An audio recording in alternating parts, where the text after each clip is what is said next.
Before we begin the story, let us know where you're watching from by leaving a comment below. If you enjoy this video, don't forget to like and subscribe. Have a wonderful day. Enjoy the story, everyone. The skyline of Manhattan shimmered beneath a curtain of stars, and the rooftop of the Solstice Tower glowed with golden light. Inside the glass-ceiling penthouse, the city's elite moved like a polished symphony. Gowns brushed against tuxedos, champagne bubbled in crystal flutes, and laughter echoed against the marble and mirrored walls. It was a celebration of power, wealth, and vanity. And yet, in the middle of that carefully curated world, Julian, one of the most influential real estate moguls in the country, stood still, distracted, distant. He had arrived late, as always, dressed in a perfectly tailored navy suit. His face was unreadable, sharp lines softened only by the distant glow of the chandeliers above. Phones buzzed with investment updates. Hands reached for his attention. But none of it seemed to reach him that night until he saw her. Across the room, balancing a tray of sparkling drinks with steady hands and quiet grace, was a young woman he didn't recognize. She wasn't one of the guests. She was clearly part of the staff. And yet, the moment Julian laid eyes on her, something shifted inside him, the kind of shift a man feels only once in a lifetime. Her hair was tied back loosely, a few strands escaping to frame her face. Her skin glowed in the warm light, not from makeup or design, but from a kind of quiet energy, like someone who carried her own light. She wore a simple black and white uniform, yet walked with more dignity than the guests in silk. She didn't know he was watching, but he was, not in the way most men look at women at these parties, not with hunger, not with conquest in mind. It was deeper, quieter. He watched the way her eyes scanned the room, not to be seen, but to understand, the way her fingers adjusted the glasses as if each one mattered. Then, without thinking, Julian crossed the room, slowly, deliberately, his phone forgotten, his investors ignored. When he reached her, she turned slightly, sensing someone behind her. Their eyes met, just a flicker of contact. But it hit both of them like a quiet thunder. "Can I get a coffee?" he asked, his voice low, almost amused by his own request. Sophia blinked. She had been serving wine and cocktails for the last 3 hours. No one had asked for coffee. She raised an eyebrow. Coffee? At this party? Her tone wasn't rude. It was human, and it made him smile. "Exactly," he said. Sophia hesitated for a second, then returned a soft smile. "It's downstairs.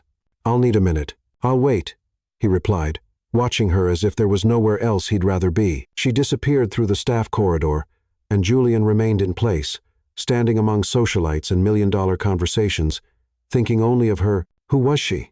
What was she doing in a place like this? A few minutes later, she returned with a tray holding a single white cup and saucer. Steam rose gently from the top. "Black," she said confidently as she handed it to him. He looked up, surprised. "How did you know?"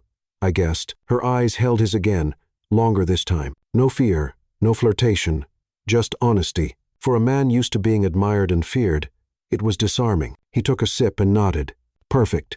She looked like she was about to say something, then stopped herself. "I'm Julian, by the way," he said, offering a hand. "I know," she replied, shaking it carefully. "You're kind of hard to miss. And you are Sophia." "Sophia," he repeated, like he was tasting the name. Another silence followed, not awkward, but filled with invisible threads being woven between them. Her hand lingered in his just a fraction too long. "So, what else do you do besides serve coffee in secret?" he asked, trying to extend the moment. "I'm a student," she answered without hesitation. "Architecture at City University." Julian raised an eyebrow. "Architecture? That's unexpected." "Why?" she asked, half smiling. "I don't know. Maybe because most people here wouldn't guess that the most grounded person in the room is also the one studying how to build things from the ground up." That made her laugh. A soft, real laugh that warmed something in his chest. He could feel it then, the pull, stronger now. He wanted to ask her more about her classes, her dreams, her life, but before he could speak again, a supervisor from the catering company appeared nearby. Signaling her discreetly, she turned back to Julian. "Duty calls." He nodded slowly, reluctant to see her go. "Thank you for the coffee." She smiled. "Anytime." And with that, she walked away, her steps light, her presence still lingering. Julian remained rooted where he stood, still holding the cup. The city glowed beyond the glass walls, but all he saw was the girl who had just disappeared into the service corridor. He didn't know why. He couldn't explain it, but something about Sophia had shaken the foundation of a man who had built empires. And in that moment, with the taste of black coffee still on his lips and her name echoing quietly in his mind, Julian knew one thing. This wasn't the end of that encounter.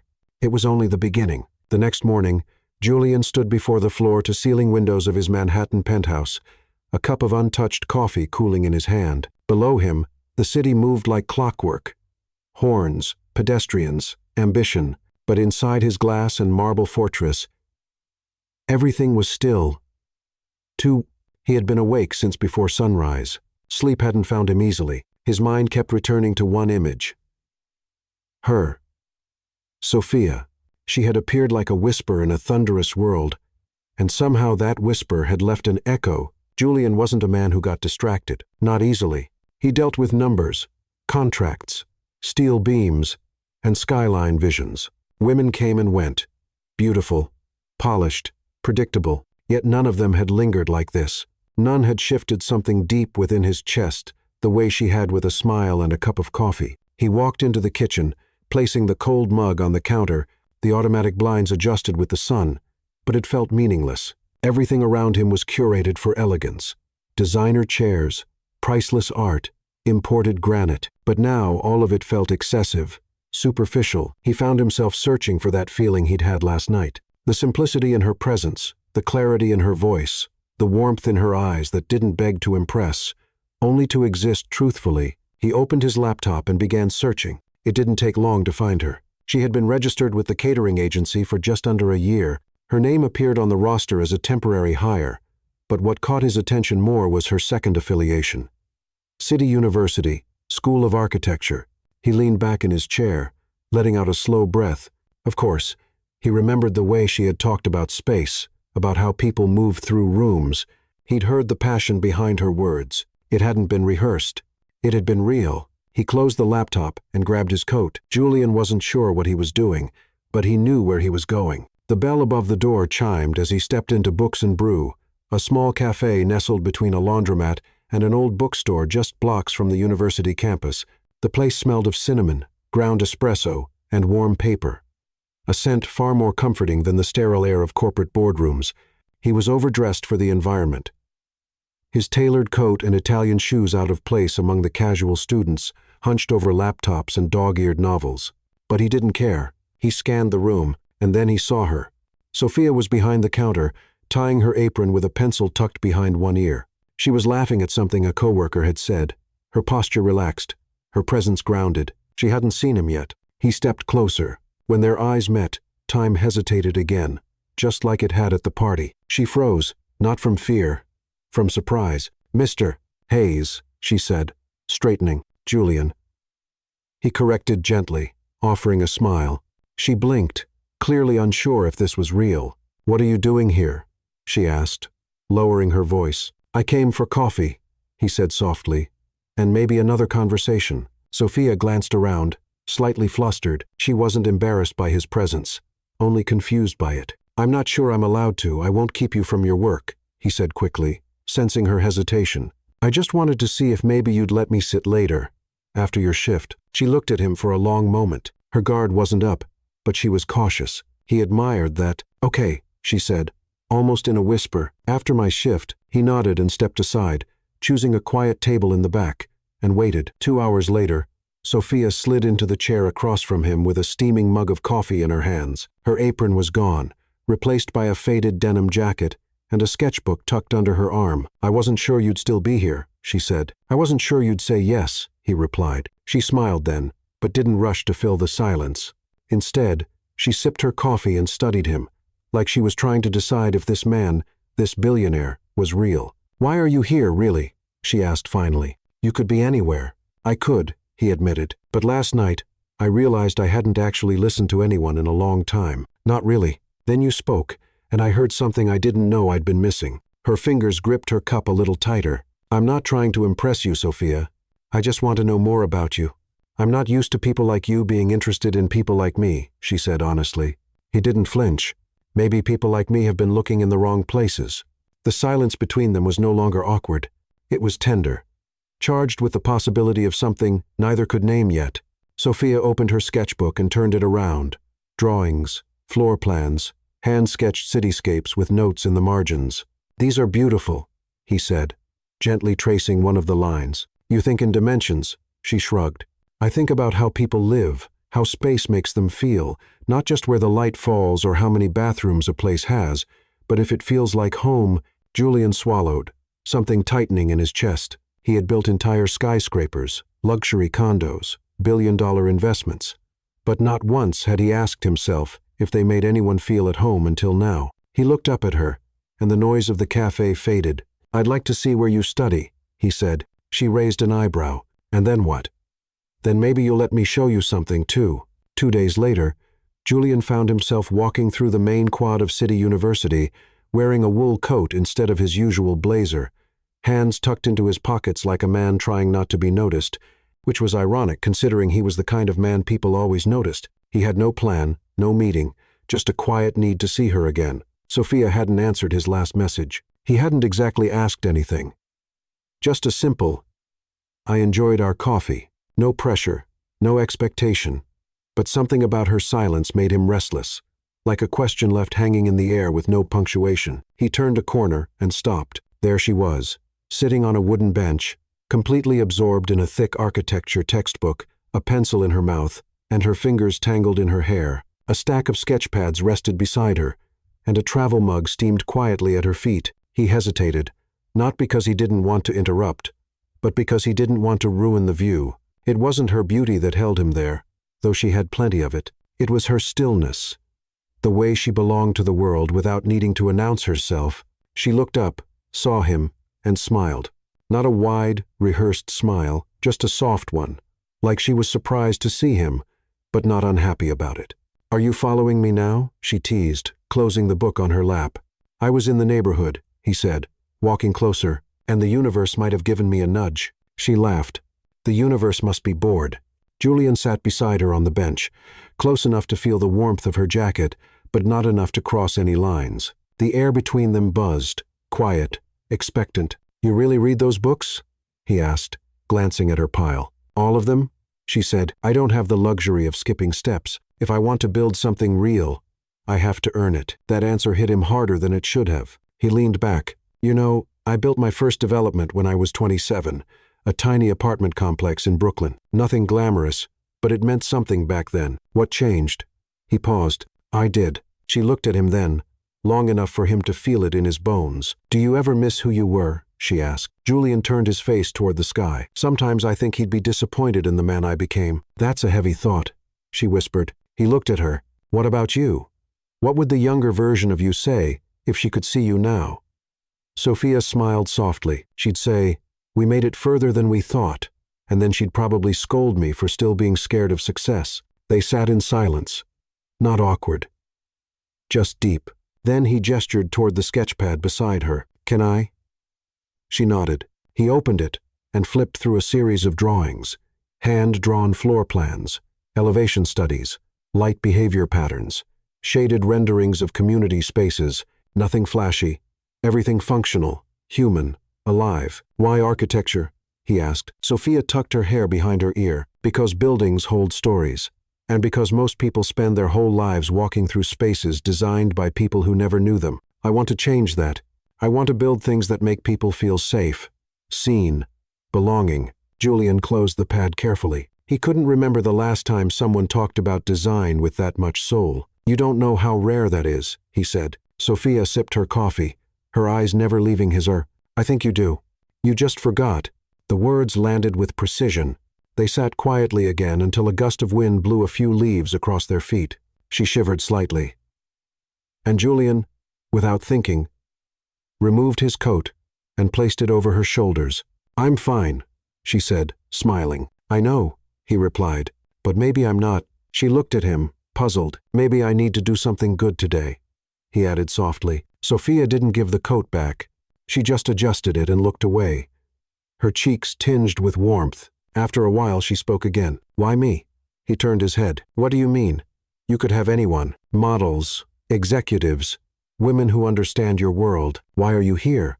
sitting on a bench with a girl who still borrows textbooks from the library. Julian searched for the right answer. I think because you remind me of something I lost. And maybe I'm hoping you'll help me find it again. She didn't speak, but her eyes shimmered slightly. And for Julian, that was enough. He reached into his coat, now around her shoulders, and pulled out a folded piece of paper. I have a property just outside the city. I'm building something there. I'd like your opinion. Nothing formal, just your thoughts. She took the paper, read the address, looked at him. You want my opinion? I trust your eyes more than I trust my architect's, he said. Sophia nodded slowly. Okay. When? Saturday. She looked at the schedule on her phone. I finish work at noon. I'll pick you up. She hesitated. No. I'll meet you there. I like arriving on my own terms. Julian smiled. Of course you do. Saturday arrived. Wrapped in a crisp autumn breeze, the air was clear, the sky a delicate shade of gray-blue, and the world seemed quieter than usual, as if even the city was holding its breath. Sophia stood in front of the gated entrance to Greenwich Heights, holding a messenger bag and clutching a sketchbook against her chest. Her sneakers tapped nervously on the pavement as she looked up at the sleek, modern sign engraved in silver. It shimmered like something from another universe. This wasn't her world, not even close, but she had agreed to meet Julian here, not out of curiosity, but out of something more dangerous, interest. It wasn't just about the invitation. It was the way he had looked at her when he asked, like her opinion mattered, like he saw her, not as a project, not as a woman to be impressed or won over, but as someone whose perspective could alter his own. That thought alone made her breath catch. The security guard at the gate stepped forward. Miss Lawson? She nodded. You're expected. Follow the private path. Mr. Hayes is on site. She walked through the gate, past manicured hedges and tall pines. The pathway twisted gently around a slope until she saw it. A glass-walled structure rising from the landscape like a polished stone. Surrounded by open green spaces still under construction, architects in hard hats moved like ants across the property. And in the distance, standing near a scaffold, was Julian. He wasn't in a suit. That surprised her. He wore a charcoal jacket over a simple sweater, sleeves pushed up, brown boots in the dust. He looked approachable, more man than mogul. When he saw her, his entire expression shifted, not with pride or ego, but with something softer, relief. You came, he said. I said I would, she replied, trying not to sound nervous. I wasn't sure. I'm not easily scared, she said. He smiled. I'm learning that. She followed him as he led her toward the heart of the construction site. The unfinished structure rose before them, all clean lines, oversized windows, and expensive materials. It was breathtaking and completely out of touch with reality, at least her reality. What do you think? He asked. Genuinely, Sophia scanned the space, the proportions, the angles, the orientation of the rooms in relation to the sun. She didn't rush. She walked in silence for several minutes, letting her fingers run along the rough edges of cement walls and steel frames. Then she turned to him. It's beautiful, she began. But, he prompted. She hesitated. But it feels like a showroom, not a home. It's a place people would visit and admire, but not one where they'd live or heal or belong. Julian was quiet. He wasn't offended. He looked intrigued. What would you change? He asked. She pulled out her sketchbook and, kneeling near a flat surface, began to redraw the floor plan in her own lines, simplifying spaces, opening certain angles, shifting others to let in more light, or create small moments of intimacy. She explained as she drew, her voice growing more confident with each suggestion. He crouched beside her, watching, not interrupting. You see things differently, he said. No, she replied. I just see the people who might live here. When she finished, he sat back and stared at the sketch. Then he looked at her. You should be designing projects like this, he said. She shrugged. Maybe one day. No, he said firmly. Soon. They stood again, the paper between them like a quiet offering. I brought you here because I wanted your eyes, he said. But now I'm wondering if what I really needed was your heart. The words hung in the air. She looked away, unsettled by the weight of his gaze. I should go, she said quietly, closing her sketchbook. Let me walk you to your car. I took the train. I'll drive you, he offered. She shook her head. I like finishing things on my own terms, remember? Julian nodded, stepping back. Of course, but as she turned to leave, he called her name, Sophia. She looked over her shoulder. Thank you. For what? For seeing something I forgot to look for. She gave him a half smile. And then she was gone. Julian stood there long after she disappeared down the path, holding the image of her in his mind. He looked back at the structure rising behind him, all steel and strength and elegance, and yet it had never felt more hollow, because for the first time he understood what it meant to build something without soul. It had been a quiet week since the Greenwich visit, but Julian hadn't stopped thinking about Sophia's words. It feels like a showroom, not a home. He kept replaying that moment. The way her fingers moved across the page, how her vision reshaped everything he thought he knew. She didn't speak like a student trying to impress. She spoke like someone who had lived through spaces that didn't protect or nurture and had chosen to imagine something better. On Thursday morning, he sent her a message. "Meet me at 11 o'clock. I want to show you where it all began." No explanation, no location. She hesitated at first, then replied, "I trust you. Send me the address." The Uber dropped her off in front of a faded brick building in a forgotten corner of Brooklyn. The street was quiet, old trees leaning toward the sidewalk, as if they'd grown tired from decades of watching the world pass by. Julian was waiting by the gate, his hands in his coat pockets. He wasn't smiling, not out of coldness, but because his expression held something heavier. Memory. Sophia looked around. The building was small, modest, a little worn. The windows were foggy, the bricks chipped. It didn't match anything she associated with him. "This was your first project?" she asked. He nodded. "Built it when I was 27, back when I thought I could change the world." She stepped closer. "What happened?" Julian didn't answer right away. He unlocked the gate and pushed it open. "Come in. I'll show you." Inside, the hallway smelled like old wood and dust, but it was clean. There were photographs on the walls, some black and white, some newer, showing families, construction workers, community events. "This used to be a vacant lot," he said. "My father was a bricklayer. He used to bring me here when I was a kid, said one day someone should build homes where real families could live. Safe, affordable, decent." Sophia paused in front of a photo of a young man in a hard hat, a younger version of Julian with dust on his shirt and hope in his eyes. "That was me. Before money changed the way I looked at everything." They reached a small courtyard. Children's toys were scattered near a bench. A few tenants passed by with groceries and nodded politely. "I wanted to help people," he said. "Not just build towers for the elite, but the more successful I became, the more I stopped listening to my instincts and to people." She looked at him, her voice soft. "You still care, or you wouldn't have brought me here." He met her chaze. "I care more than I've allowed myself to admit." He led her to a narrow stairwell and up to the rooftop. It wasn't glamorous. No pool, no lounge chairs, just a view of the neighborhood, clotheslines hanging in the distance, and rows of red brick buildings under a pale sun. "I used to come up here after long days," he said, "just to breathe." Sophia walked to the edge and leaned on the rusted railing. "You could build more of this," she said. "Spaces that matter." "That's why I brought you here," he replied. "To remember and to ask you something." She turned. "Would you help me build again? Something with meaning, from scratch. Not just designs or ideas, but your vision, your heart." Sophia's breath caught. "Are you offering me a job?" she asked carefully. "I'm offering you purpose," he said. "Inside my company, by my side." She looked out at the neighborhood again. "I don't need a savior, Julian." "I know," he said. "That's not what this is. You don't need me, but maybe I need you." The words surprised even him. They stood in silence for a moment, the wind gently pulling at her hair, the city murmuring below them. Then she spoke, her voice steady. "I'll think about it." He nodded, respecting her space. As they descended the stairs, Sophia ran her fingers along the worn wall. She stopped at another photo. A man in dusty clothes, arms around a boy with dark eyes and a fierce jawline. "Your father?" Julian smiled faintly. "He never wore a suit, but he built more than I ever did." She turned to him. "Then let's build something he'd be proud of." They left the building and walked together down the street, passing a mural painted by local children, faded but vibrant. "I used to think legacy meant skyscrapers," he said.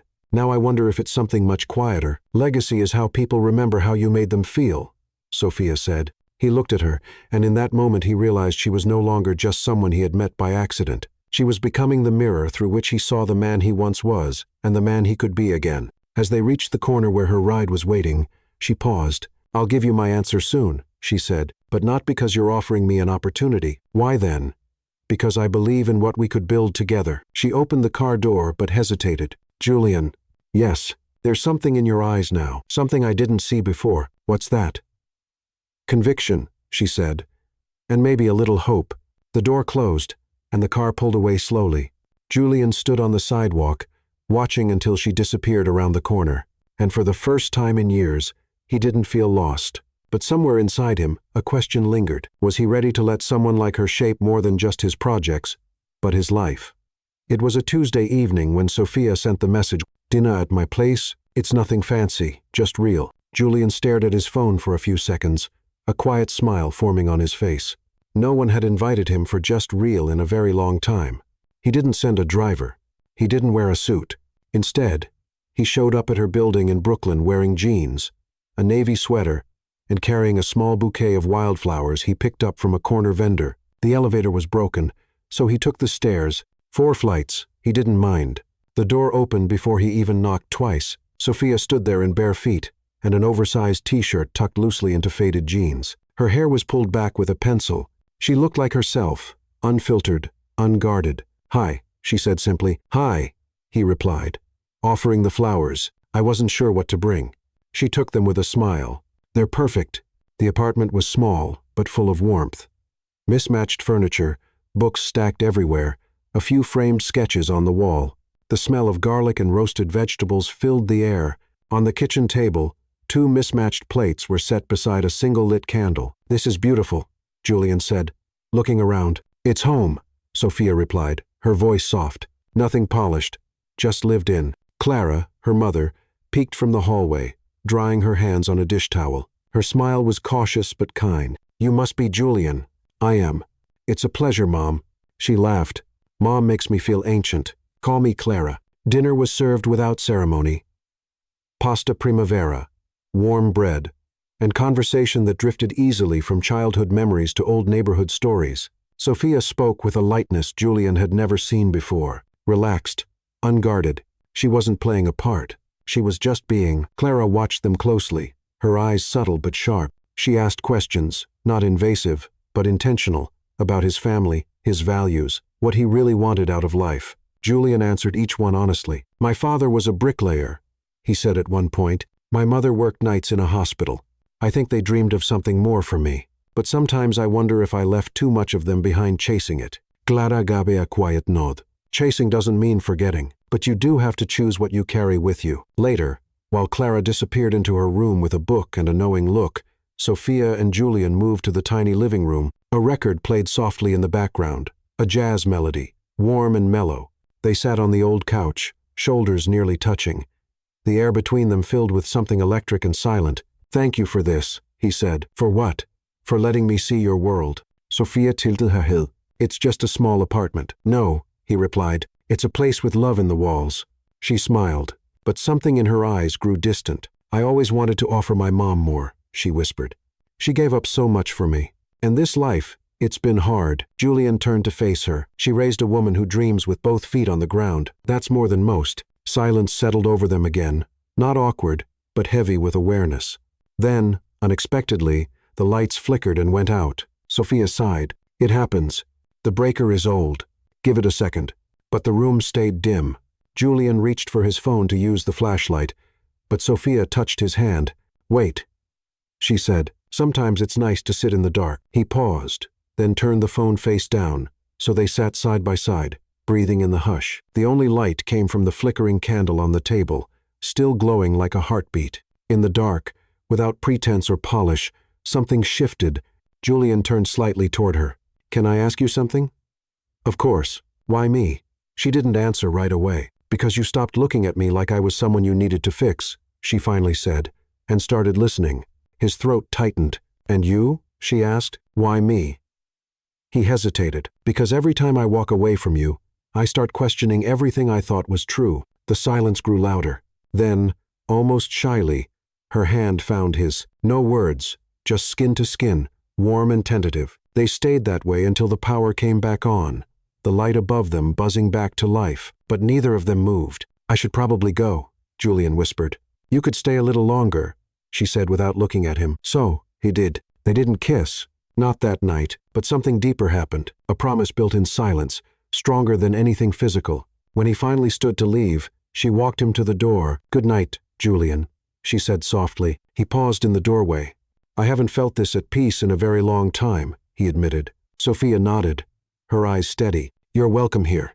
Anytime." He left with the scent of garlic and lavender still clinging to his sweater and the warmth of her hand still ghosting across his palm. But as he walked down those 4 flights of stairs, a quiet thought tugged at the edge of his heart. If this was what real felt like, how could he ever go back to anything else? The invitation wasn't spoken. It was felt. A few days after that quiet evening at Sophia's home, Julian sent her a simple message. "Dinner? Just us. My place. No staff. I'll cook." She replied almost instantly. Yes. The sky was a shade of rose and steel when she arrived. The Manhattan skyline stretched endlessly beyond the glass walls of Julian's penthouse, but the inside was warm, personal, dim lighting, soft jazz echoing from an old vinyl record player, the scent of rosemary and butter hanging in the air. He had cooked for her real food, pan-seared chicken, roasted vegetables, and a bottle of red wine already breathing on the counter. The kind of meal that didn't require showmanship. Just attention. "You weren't lying," she said with a smile as he opened the door. "I wanted tonight to feel different," he replied, helping her out of her coat. "Because it is." Sophia looked around. The usual cold elegance of his penthouse was gone. Tonight, it felt lived in, as if he'd peeled back the layers of perfection to let her into the real space underneath. They ate at the small table by the window. No centerpiece, no formal setting, just 2 plates, 2 glasses, and the quiet intimacy that had been building between them for weeks. They talked about nothing and everything. Her favorite books as a child, his first job at a construction site, the way city lights could look like stars when your heart was too heavy to dream. At one point, their hands brushed, and neither pulled away. Later, she walked barefoot through the apartment, trailing her fingers along the edge of the piano he never played. He followed her with his eyes, not touching, just absorbing. She stopped by the window and looked out. "You really do live above the world," she whispered. "I used to think that made me powerful," he said from behind her. "And now I just want to be close to someone who makes me feel grounded." She turned. There was a long pause. And then the kiss. It wasn't rushed. It wasn't cautious. It was the meeting of 2 souls who had already said 1,000 things in silence. Julian kissed her like he had been waiting his whole life for that permission. Not to conquer her, but to be allowed into her, into the truth of her. He touched her cheek, her hair, the hollow of her back with reverence, not hunger. Sophia leaned into him like a question being answered slowly. When he led her to his bedroom, she didn't hesitate. The lights were low. The windows framed the city like a painting, but all he saw was her. He removed her blouse gently, watching her as if each movement was sacred. She stood before him, bare, her eyes open, vulnerable, but not afraid. "Sophia," he whispered, brushing his thumb across her collarbone. "If this is too fast, it's not," she said, her voice trembling. "I chose this. I choose you." He nodded, swallowing the emotion rising in his chest. They undressed each other slowly, carefully, breathing in each second. There was no rush, no choreography, just exploration, wonder, and trust. When he entered her, she gasped softly, not in pain, but in surrender. And then he felt it. The tension in her breath, the stillness in her body, the way she clutched his shoulders, searching for something steady. He slowed immediately, concern rising. "Are you okay?" She nodded, eyes closed, but when she opened them again, there was a truth waiting in them that took his breath away. "I've never done this before," she whispered. "You're my first." Julian stille. For a long moment, he didn't speak, didn't move, just looked at her. "Really?" He looked at her. "Sophia." His voice cracked. "Why didn't you tell me?" "Because it doesn't change what I want," she said. "I trust you. That's all that matters." He swallowed hard and touched her face like it was glass. "I will never forget this moment," he said softly, and he meant it. The rest of the night unfolded in gentle waves, touches that memorized skin, kisses that healed old wounds, breath shared like prayers. When they finally fell asleep in each other's arms, it wasn't the act that echoed, it was the stillness after, the sacred quiet of 2 people who had crossed an invisible line, not of bodies, but of hearts. Morning came in with soft light. Julian stirred first. The sheets were tangled around them. Sophia lay curled beside him, her back rising and falling in a slow, peaceful rhythm. He slipped out of bed quietly and moved to the bathroom. When he returned, he paused. There it was, a faint stain on the edge of the white linen sheet. Red, small, undeniable. He stood still. It wasn't shock. It was reverence.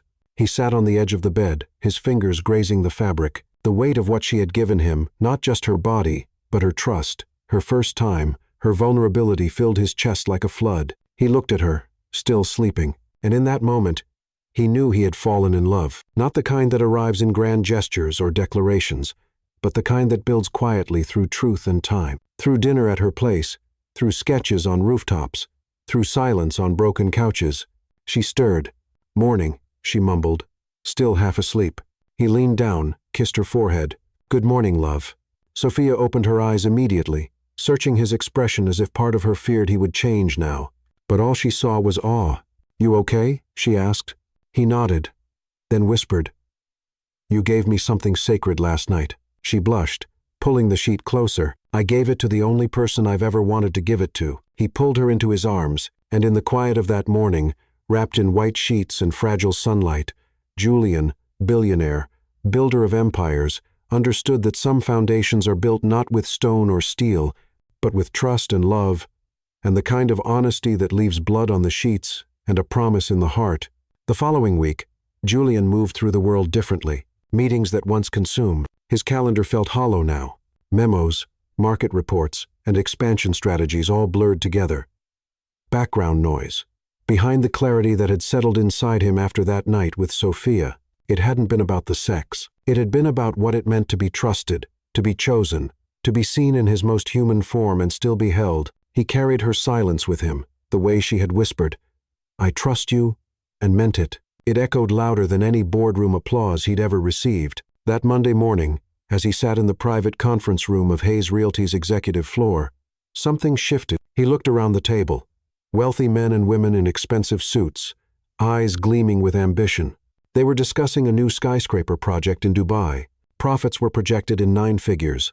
Renderings filled the screen. It was sleek, cold, monumental. He leaned back in his chair, folded his arms, and listened until he couldn't. "What if we didn't do this one?" he asked suddenly. The room fell silent. "I'm sorry," one of the partners asked, confused. "What if, instead of another monument, we invested in something that could change lives? Community housing, inner-city schools, infrastructure in underserved neighborhoods, blank stares, raised eyebrows. You want to abandon a record-breaking tower to build charity housing?" Someone scoffed. Julian turned toward the window. Below, the city pulsed. Millions of lives. Real people, not statistics. "I want to build things with soul," he said quietly. "I think we've forgotten how to do that." Ethan, his assistant, sat straighter, his eyes flicking toward Julian with surprise and maybe something like admiration. The conversation that followed was tense, skeptical, defensive, but Julian didn't back down. For the first time in years, he didn't feel the need to convince anyone. He had already made up his mind. That afternoon, he visited a community center in Queens, where his father used to volunteer. The building was falling apart. Chipped paint, broken plumbing, not enough heat. But the laughter of children echoed through its halls like music. He walked among them unnoticed, his heart aching. In one room, a teacher explained geometry using cardboard models and crayons. In another, teens huddled over a broken chessboard, using bottle caps as missing pieces. Creativity, born from scarcity. He sat on a bench outside afterward, watching a little girl draw a house in the dirt with a stick. No doors, no windows, just a roof. It hit him.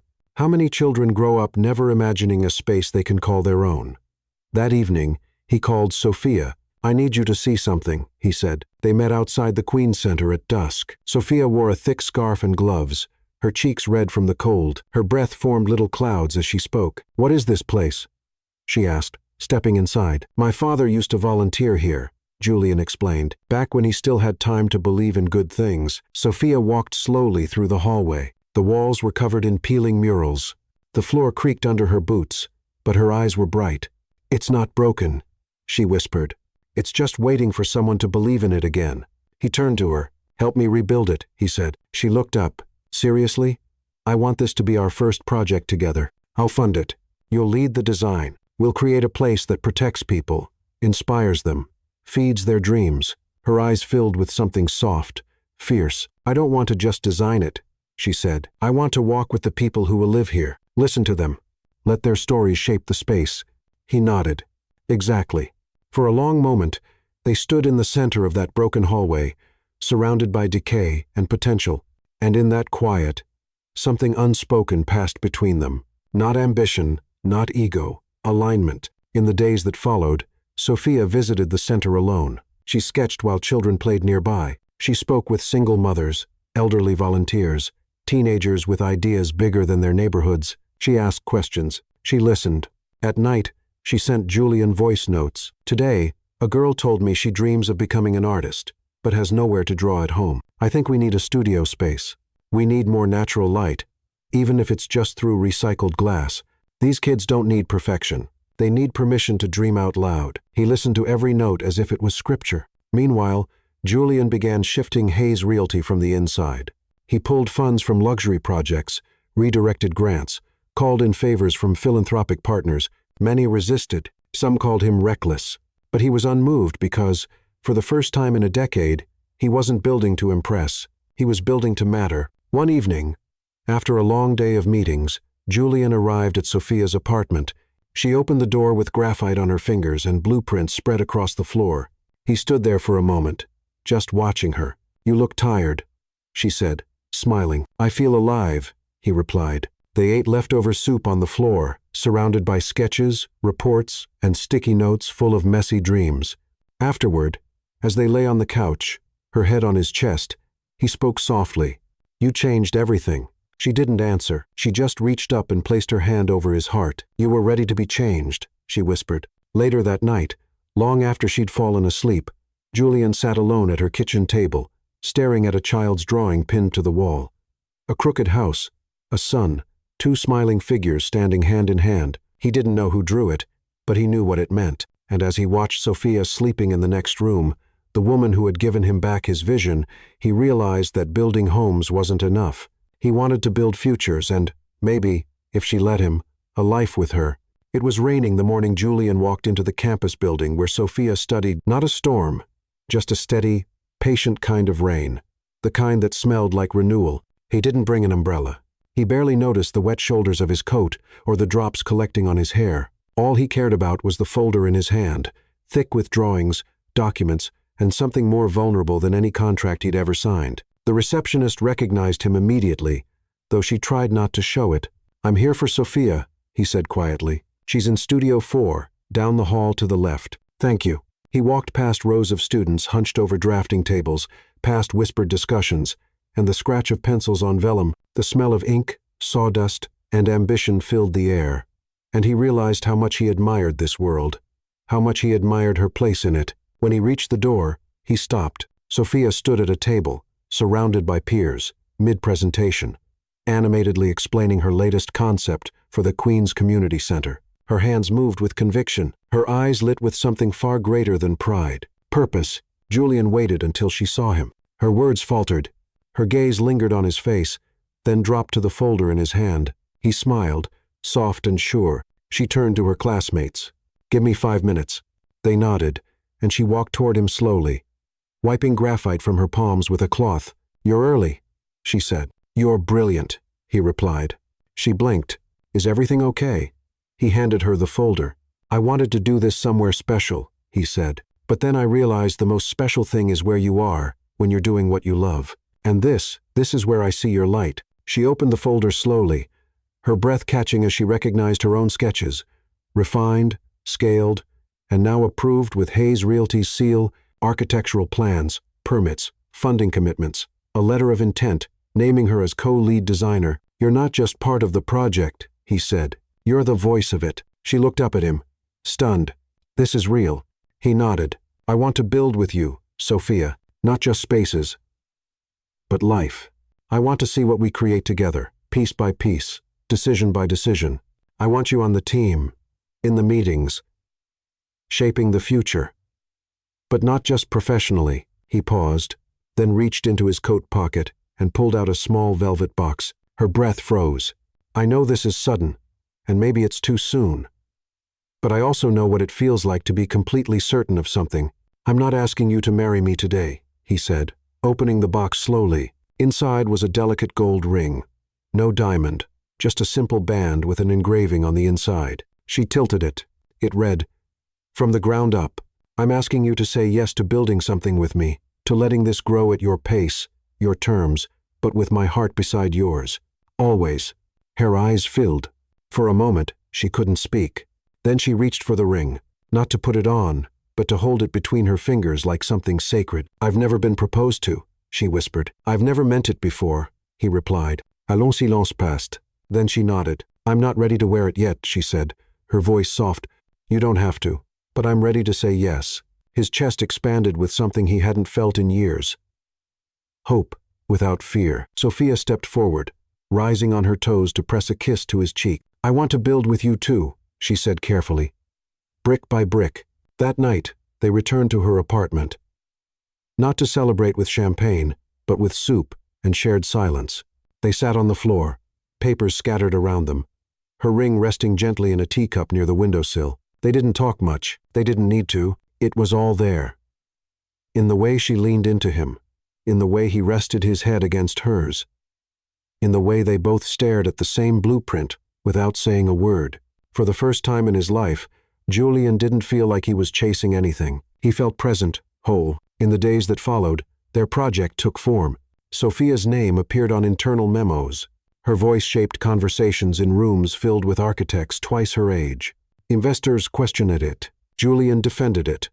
Not out of obligation, but out of conviction. She belonged there, not because of him, but because of who she was when no one was watching. And as the foundation was laid for the center in Queens, something else quietly took root between them. A rhythm of shared mornings, whispered goodbyes, long glances in crowded rooms. They weren't rushing. They were building together. One afternoon, as they reviewed floor samples at the construction site, a little boy ran past them with chalk-covered hands and a wild grin. Sophia watched him disappear around a corner. "He told me yesterday that he wants to be an architect," she said. Julian smiled. "That's because he sees you here. He sees what's possible." She looked up at him. "Maybe that's all we really do. Give people new visions of what's possible." He nodded. And for the first time, Julian realized this wasn't about charity or even legacy. It was about presence, about showing up in the places that needed hope the most, and about the quiet promise whispered in the blueprint of every home. That somewhere, someone is building with love. It was the kind of afternoon that didn't demand attention. Gentle sun, rustling leaves, and the scent of cut grass in the breeze. The campus grounds were quieter than usual. Students scattered under trees, textbooks forgotten, laughter carried on the wind. Sophia sat barefoot beneath her favorite oak, sketchbook on her lap, head resting against the bark. She had been drawing all morning, not buildings, not floor plans, but the small things, the way light filtered through leaves, the curve of a child's smile, the silhouette of two hands about to touch. For the first time in weeks, she wasn't thinking about permits or deadlines. She was thinking about stillness and about him. She didn't hear his steps at first, but she felt something shift in the air, like the tree itself noticed his presence. When she looked up, Julian was there. He wore no tie, no blazer, just a white shirt rolled at the sleeves and jeans that hadn't seen boardrooms in months. In his hand was a brown paper bag. In his eyes, a softness that made her chest ache. "Lunch?" he asked. She smiled. "Always." He sat beside her, pulled out 2 sandwiches, and handed her one. She noticed the napkins folded neatly, a small detail. But so him. They ate in silence for a moment. Not out of awkwardness, but because it felt right. The world slowed around them, as if giving them space. Then he reached for her sketchbook. "May I?" She hesitated, not out of fear, but because the pages were personal, raw. But she nodded. He flipped gently, 1 page at a time. A tree, a little girl playing with a paper house, 2 chairs facing the horizon, a man's hand resting on a woman's back, none of them labeled. But every one of them told a story. "These aren't drawings," he said. "They're memories you haven't lived yet." She looked at him. "What do you mean?" "I mean, you see things before they happen. You imagine the feeling first, then the structure. You design with your heart before your hands." Sophia looked away. The compliment was too much, too intimate. "Sophia," he said quietly. She turned back, and that's when she saw it. He was holding the ring, not in a box this time, just resting on his open palm like a question that had been waiting for the right silence. Her breath caught. "I know you said you weren't ready to wear it," he said. voice barely above the breeze. But I haven't stopped thinking about the moment you will be. She didn't speak. I don't want a ceremony or perfection or anyone's approval, he continued. I just want your yes, not to the future we think we need to build, but to whatever comes messy, beautiful, ours. The sunlight dappled across his face, catching in his lashes, softening the edges of a man who had once lived entirely in logic and plans. Now he was asking for something different, something real. She stared at the ring. Still simple, still engraved from the ground up. Her eyes filled. I don't know if I'll ever be the woman who wears diamonds, she whispered. I don't need diamonds, he said. I need you. The oak tree swayed above them, casting shadow and light in equal measure. Sophia reached for the ring. Her hands trembled, but she took it, slipped it onto her finger, and the world around them exhaled. I want this, she said. I want you. Julian leaned forward, resting his forehead gently against hers. No applause, no photographers, no audience, just wind, leaves, and the quiet unfolding of a new chapter. They sat together for hours, the ring glinting in the sun, her head on his shoulder, his thumb brushing slow circles against her hand. They didn't make plans. They didn't need to, because something deeper than planning was happening. A foundation being poured inside them. Brick by invisible brick. And for Julian, the man who once believed success was measured in height, prestige, and skyline views. This moment, beneath an old tree beside a barefoot girl with ink on her hands, was higher than anything he had ever built. That evening, Sophia stood in front of her bathroom mirror, brushing her hair with quiet hands. The ring on her finger caught the light with every movement. Clara stepped into the doorway behind her. You look different, her mother said. Sophia smiled faintly. Do I? Peace looks good on you, Clara replied. Sophia turned, walked to her, and took her hand. We're building something, she said. Not just a life, something that matters. Clara squeezed her daughter's fingers. You always were meant to build more than walls. Later that night, Julian received a voice note. Her voice, low and intimate. Today felt like a beginning, not of something grand, just of something honest. And I think that's the most beautiful kind of beginning there is. He played it twice. Then he texted back, we'll build it together, no matter how long it takes. And as he sat on his balcony watching the city below, the wind brushed softly across his skin. He touched the back of his neck, smiling, because he no longer felt like he was looking down on the world. He finally felt part of it. 6 months later, the construction site buzzed with quiet determination. It wasn't glamorous. There were no glossy magazine covers or champagne toasts. Just sweat, hard hats, and the sound of saws and laughter mixing with the hum of progress. Yet in that space, raw and rising, a new kind of beauty was being born. The Hope Residence Project, a community complex designed by Sophia, funded by Julian, but built by many hands with stories etched into every wall. Julian stood near the entrance, his sleeves rolled to the elbows, boots caked with dust. He held a clipboard he hadn't looked at in 20 minutes. His eyes were elsewhere, on Sophia, standing under the frame of what would soon be the library, speaking with a group of volunteers and sketching something in the air with her hands. She wasn't wearing makeup. Her hair was in a messy bun, but to him, she was radiant. She moved with purpose, not like someone trying to prove herself, but someone simply living what she believed. Julian had built towers, but nothing had ever felt as solid as this. He walked toward her, and when she turned, her entire face softened. You okay? She asked, brushing a streak of dust from his cheek. Better than okay, he said. This feels right. She nodded, then handed him a folded piece of paper. What's this? A new idea for the central courtyard, she said. I was thinking, instead of polished stone and symmetry, we could build a mosaic made from donated tiles, each one placed by someone who will live here. He unfolded the paper. The sketch was simple, imperfect, beautiful.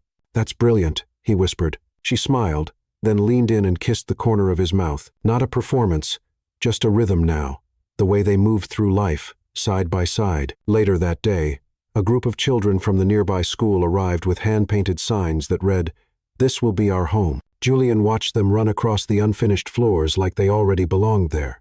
And maybe they did. Sophia crouched beside a little girl, drawing hearts on a patch of concrete. What do you want your room to look like? She asked. The girl beamed. I want light, and blue, and a window so big I can see the moon. Sophia smiled. We can make that happen. From a few feet away, Julian overheard the exchange. It hit him again how architecture wasn't just about buildings. It was about dignity, about saying to someone, "You deserve this." That evening, they returned to their apartment, a smaller place tucked in a quiet Brooklyn neighborhood. It wasn't penthouse luxury, but it was theirs. Walls painted in warm tones, a bookshelf they'd built together, plants in mismatched pots, a kitchen that always smelled like fresh herbs. Sophia kicked off her boots and dropped onto the couch with a long sigh. Julian joined her, setting a mug of tea on the table. "We did good today," she murmured. "You do good every day." She smiled, eyes closed, feet tucked under his leg. "I never thought this would be my life," she said softly. "Not just the work, the love, the peace." He leaned back, one arm around her shoulders. "I used to think peace was silence," he said. "Now I know it's presence. And you? You bring me back to it every time." The room was quiet for a moment. Then Sophia reached into the side drawer and pulled out a sealed envelope. "What's that?" he asked. She handed it to him. "Something I've been meaning to give you." He opened it slowly. Inside was a sketch, not of a building, but of a future. A home not grand, not modern, just warm. The kind of place children might draw, the kind of place people return to. Julian stared at it. "I want this," she said. "Someday, with you." His voice caught in his throat. He looked at her, completely undone. "You already have me." As the night deepened, they lay together in bed, fingers intertwined, her head resting on his chest. "I think we're just getting started," she whispered. He kissed the top of her head. "I hope we never finish," he whispered back. The next morning at the Hope residence site, the foundation crew began laying bricks for the outer walls. Volunteers arrived early, carrying boxes of supplies. A new sign had been posted. "Welcome to the future you deserve." Sophia stood beside it, a hand on her belly. Not visibly yet, but she knew, and soon he would, too. The sun was rising slowly over the Queen's skyline, casting golden light across the construction site. Dust floated in the air like glitter, and for the first time, the Hope residence didn't feel like a project. It felt like a promise being fulfilled. Sophia stood near the center of the courtyard, hand resting on her belly, watching the final rows of bricks go into place. The sound of children laughing carried from across the street, where families had gathered to watch the milestone. Volunteers cheered, cameras clicked, but for her, everything else disappeared. She was thinking about the tiny heartbeat inside her, still too early to show, too early to announce, but real, so real. Julian appeared beside her, slipping a coffee into her hand. Their fingers brushed, lingered. His smile was soft, as if he already knew what she hadn't yet told him. He didn't. Not yet, but soon. "Look at it," she said, gesturing to the structure rising behind them. "It's alive." He nodded, his gaze tracing the curves of the building, the mural space left intentionally blank on one wall for the community to paint when it opened. "They'll grow up here," he said quietly. "Kids who haven't even been born yet, laughing in that courtyard, studying in those classrooms, falling asleep, feeling safe." Sophia looked up at him. "And our child might walk through those doors one day." He turned sharply, eyes wide. "What?" She paused, then smiled. "I was going to wait until the project opened. But I wanted this memory, right here." He looked down at her hand on her stomach, then back into her eyes. "You're pregnant?" She nodded, tears already forming. He didn't speak. He just pulled her into his arms and held her so tightly she could feel the tremble in his breath. When he finally spoke, it was a whisper. "I never thought I could love someone this much." She smiled against his chest. "Which one of us?" He laughed, a real, open laugh. "Both?" Later that day, they returned to their Brooklyn apartment, now filled with books about parenting, baby names scribbled on post-it notes, and tiny socks folded beside stacks of architecture journals. They stood in the kitchen, swaying to a jazz record playing low in the background. Sophia stirred a pot of soup, while Julian read aloud from a list of potential nursery paint colors. "Sunrise, beige, gentle moss, ocean whisper," he said dramatically. "Are these paint names or indie bands?" She chuckled. "You're the one who wanted a peaceful tone. I just don't want our child growing up thinking their wall is named after salad." She bumped his hip with hers. "Fine. We'll let them choose their own shade one day." He leaned in, kissing her temple. "As long as it feels like home." The weeks passed with joyful noise. The Hope residence neared completion. The team hosted workshops for incoming families. Children planted flowers in the garden beds. Clara, Sophia's mother, began helping local teachers organize a literacy program for the on-site community center. And Sophia, glowing, centered, kept designing not just buildings, but routines, dreams, a life. Julian, too, found himself changing. He still ran Hayes Realty, but now with a different fire, one that wasn't about dominance, but direction. He wanted legacy, yes, but a living one, a legacy of hands held, of doors opened. One morning, he stood in front of a group of interns and said something he hadn't planned. "Your job isn't to impress the world with height, it's to serve it with heart." Sophia had walked in just in time to hear it. She said nothing. But later that night, as they lay in bed and their baby kicked softly for the first time, she whispered, "You've already become the man I hoped you would be, and the father our child needs." Opening day came on a crisp Saturday in late spring. Families lined the sidewalks. Ribbon-cutting speeches were short, sincere. Children wore matching T-shirts that read, "This is my new beginning." Sophia wore a long cotton dress and comfortable flats. Her belly showed now. People congratulated her, hugged her. Julian stayed close, not protective, just present. When the doors officially opened, laughter and tears filled the air like music. The first room unveiled was the community library, named after Clara Lawson.